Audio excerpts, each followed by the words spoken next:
All right, here we are, day 3. Man, 3 things I want to tell you really quickly, just to kind of put a disclaimer out there. 1, I'm still off dessert. This is awesome. I'm feeling so much better already. Putting down the cupcake at the end of the day, the cookie, that was a hard night, but I did resist, and I'm feeling better. Hey, Pedro, how you doing? Oh, wait, feel good yoga. Oh, hi.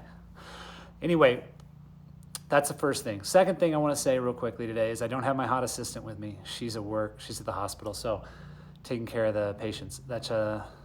Sorry, I just wanted to throw that out there now. I should have given you a little heads up. I know a lot of you tuned in just to see her in her hot little outfit, but we'll get that sorted out, and hopefully she'll be able to return to the videos before this 19-day challenge is over.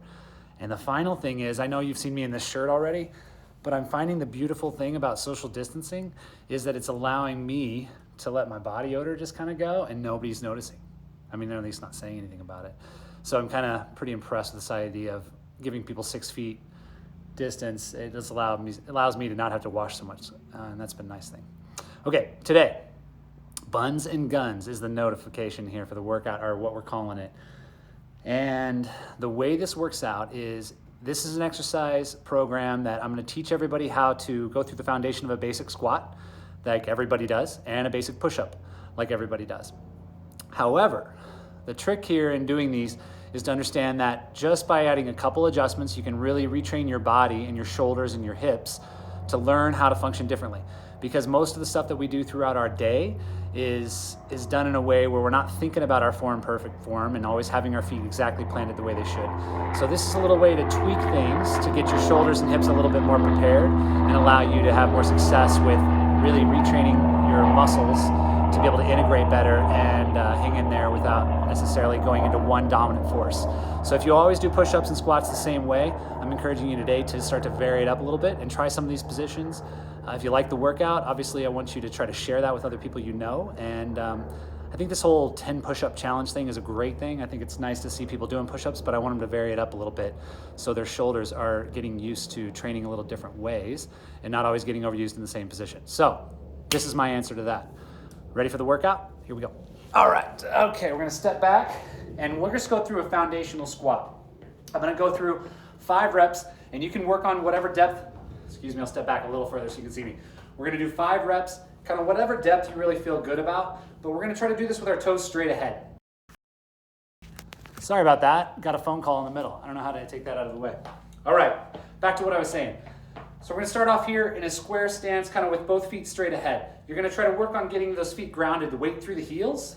And then as we go into the squat position, you're gonna try to keep the weight through the heels as well as the ball of your foot, squatting down, getting as low as you feel comfortable getting, trying to keep the distribution between both feet equal. Get those hips down nice and low, push back up. That's 1. Do another 1, 2. I'm gonna turn and get a different angle.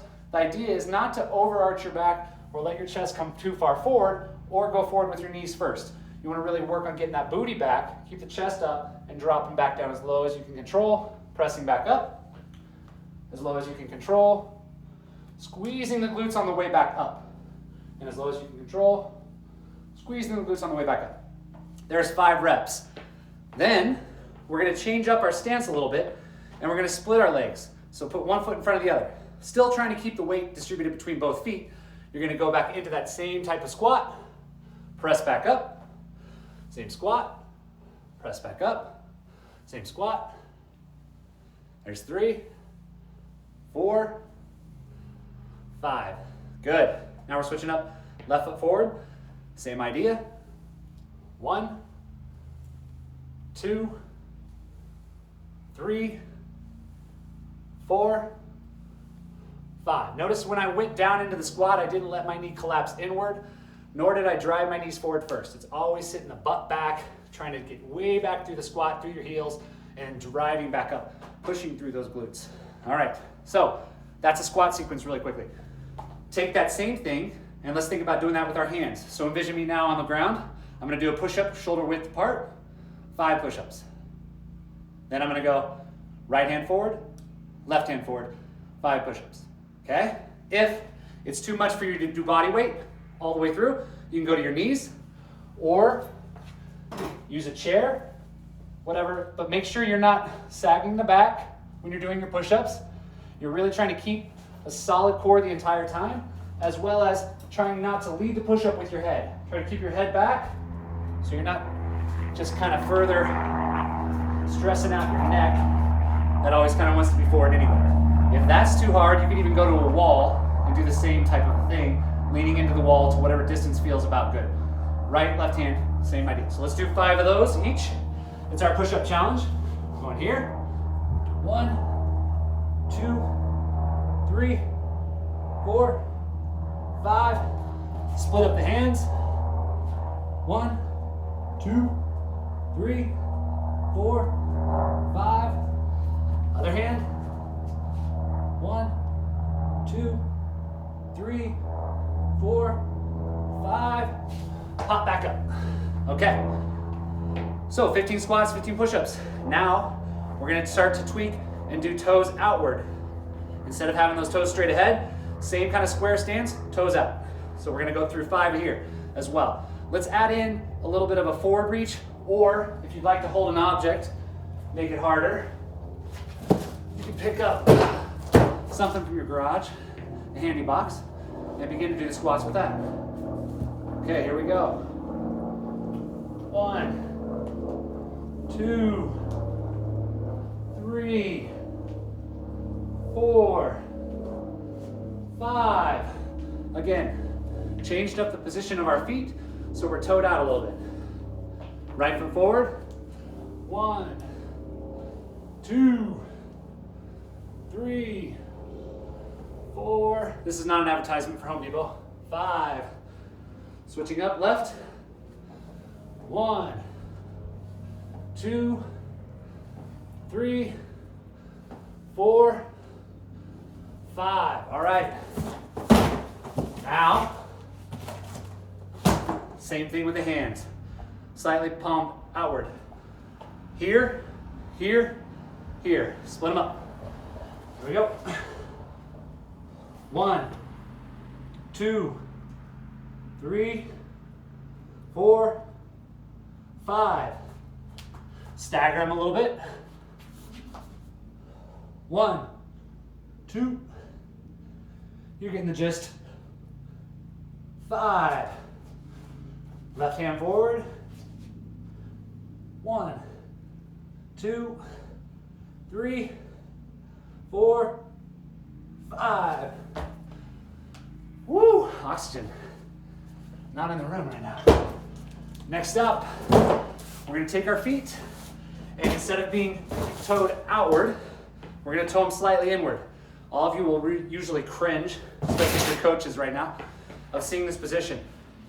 But what I love to see when this happens is it preloads your glutes to be ready for a little bit more power. What it doesn't do is control the knee diving in. So you really have to sit back through these, maybe shallow up the depth, not go quite as deep. But the idea behind it is to really get those rotators in your hip preloaded, drop the booty back, drop down into the squat, press back up, okay? So we're gonna do 5 of those each. Here we go. 1, 2, 3, feel bad about it. Let's do that. 4, 5, okay. Staggered forward. 1, 2, 3, 4, 5, and again, left foot forward. 1, 2, 3, 4, 5. Perfect. All right, so 45 squats, knocked out right there. Hands, same thing. Turning the palms inward, splicing right, left, forward. Ready for 5. 1, 2, 3, 4, 5. 1, 2, 3, 4, 5. Left foot. 1, 2, 3, 4, 5. All right, there you go. There's a sequence to begin to, again, alter your footprint or your handprint to challenge your shoulders and your hips a little bit differently, but I highly encourage you, if you're one that loves to do push-ups or bench a lot or just squat with heavy weights, this is a way to start to retrain your hips and your shoulders to be ready to adapt to movements that you're actually gonna do throughout your day and not have to worry about so much. So round 2, round 3, you're gonna be performing on your own. However, some adaptations you can add. You could do an overhead press if you'd like as you squat.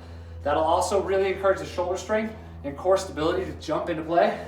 The other thing you could do is actually add speed to it, where you're increasing the speed of each one and make it almost like a plyometric activity, where you go from the push-up to the squat, popping up and making it more like a burpee. You're welcome to try to adjust in that manner as well. But again, hope you guys are all doing well. I love having you playing along.